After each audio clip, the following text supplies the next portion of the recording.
आज भाजीला छान मोड आलेल्या चण्यांची भाजी करायचं ठरलं होतं. चणे मी आधी शिजवून घेतले होते. आता तेलामध्ये शहाजिरं, दालचिनी आणि एक स्टारफ्रूट असं खडे मसाले टाकून मी व्यवस्थित तळून घेतले होते. त्यानंतर त्यात हे वाटण घालते. या वाटणामध्ये मी घेतलं होतं कांदा, खोबरं, आलं, लसूण आणि कोथिंबीर. आपण मागे जी चण्यांची भाजी बघितली ती ग्रीन मसाल्याची भाजी होती. ही रेड ग्रेव्हीची भाजी आहे. खूप छान लागते.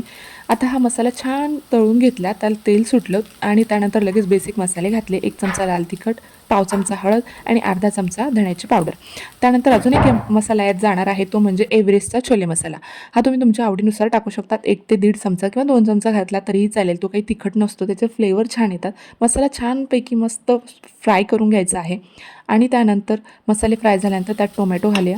टोमॅटोसुद्धा थोडंसं सॉफ्ट होऊ द्यायचं आहे. नंतर हे बघा मोड आलेले चणे त्यात तेजपान घालून उकडून घेतलं होतं आणि शिजवून घेतले होते आणि त्यानंतर लगेच थोडंसं मिक्सरच्या भांड्यात पाणी घालून मी हे कन्सिस्टन्सी मेंटेन करून घेतली.